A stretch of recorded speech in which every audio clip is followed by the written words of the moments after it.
नमस्कार दोस्तों, हमारी आज की कहानी का नाम है रिवाज।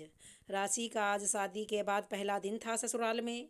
घर में सारे रिश्तेदार अभी भी मौजूद थे। नई बहू के मुंह दिखाई की तैयारी हो रही थी। राशि भी आज लगभग नई दुल्हन की तरह ही सजी हुई थी।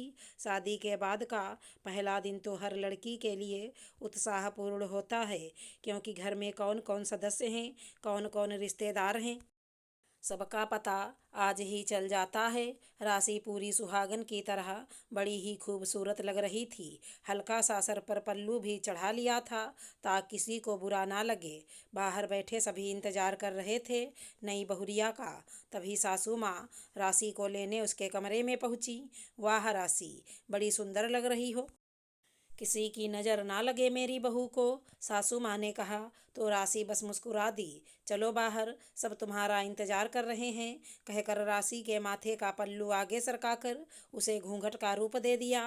राशि हड़बड़ा गई। मम्मी जी, इसमें तो कुछ दिख ही नहीं रहा, मैं सबको पहचानूंगी कैसे इस घूंघट में। राशि ने कहा, तुझे क्यों पहचानना है, हम हैं ना वहाँ, तू बस बैठी रहना। और जो भी महिलाएं तेरा घूंघट उठाकर देखने आए तो उन्हें टुकुर टुकुर ताकती मत रहना, वरना सब कहेंगे कितनी बेशरम बहू ले आए हैं हम।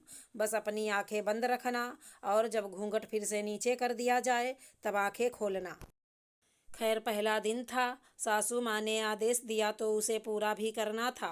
मुंह दिखाई की रस्म के दौरान जैसे जैसे सासू माँ ने कहा था वैसे ही राशि ने किया, पर उसे काफ़ी दुख भी हुआ कि उसे किसी को देखने का मौका ही नहीं मिल रहा, तो किसी से परिचय कैसे हो। किसी तरह रस्म अदा हुई, और रस्म पूरी होने के बाद सारे रिश्तेदार अपने अपने घर चले गए। अब घर पे सिर्फ घर के कुछ सदस्य ही बच गए थे, जिनमें से महिला सदस्य को तो राशि पहचान गई थी, पर पुरुष सदस्य कौन कौन है घर में अभी तक उसे ना पता चला। शाम को उसकी पहली रसोई का भी कार्यक्रम था, पर फिर भी औपचारिकतावश फिर से सर पर पल्लू लिए खड़ी हो गई टेबल के पास। और फिर सासू माँ ने पल्लू को खींचकर उसका घूंघट बना दिया। मन मसोस कर रह गई राशि इस बार। जेठानी भी साथ में ही खड़ी थी, पर उन्होंने घूंघट नहीं लिया था, पर साथ बैठकर खाने की इजाज़त आज तक जेठानी जी को भी नसीब ना हुआ था। घर के बाकी सदस्य टेबल पर बैठकर खाने की शुरुआत करने लगे। तभी राशि के जेठ जी ने थोड़ा और दाल मांगा, तो राशि ने झट से दाल का पतीला लेकर जेठ जी को दाल देने गई, और हाथ बढ़ाते ही उसका हाथ घूंघट की वजह से जेठ जी के हाथ को छू गया।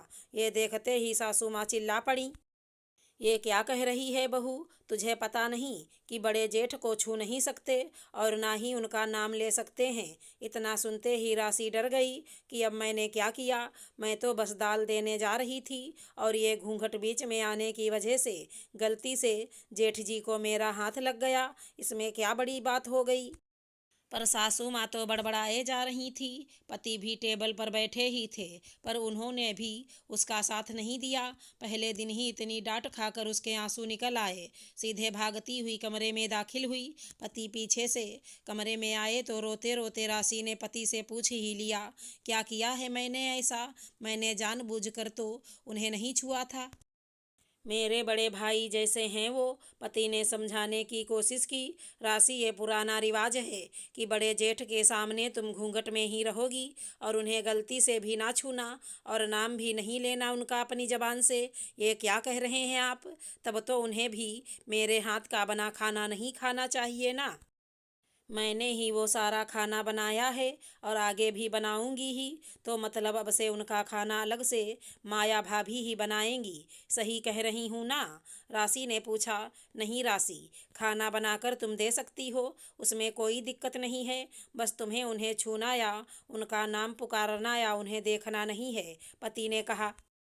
देखिए मयंक, मैं ये बात मान लेती हूँ कि जेठ जी को छूना नहीं है, मुझे कोई शौक भी नहीं है, पर घूंघट भी लेने को कह रहे हो, और उसमें कहीं कभी गलती से ऐसा हो गया तो कौन सा अनर्थ हो जाएगा।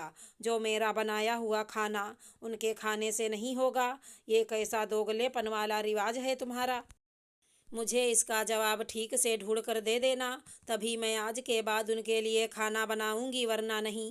और मैं भाभी को भी कह देती हूँ कि कल से जेठ जी का खाना वो बनाएं अलग से, और मैं बाकी घर वालों का खाना बनाऊंगी।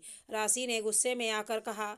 तो मयंक भी कुछ कह ना पाया, पर राशि ने अब पक्का कर लिया कि ऐसे फालतू के रिवाजों को तवज्जो कभी नहीं देगी, और इसके लिए उसे कल से ही ढीठ होना होगा, ताकि घर के बाकी लोगों को भी ये बात समझा सके कि रिवाजों का कोई मतलब होता है।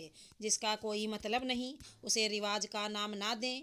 अगर हमारी कहानी पसंद आई हो तो चैनल को लाइक शेयर सब्सक्राइब करें। राधे राधे दोस्तों।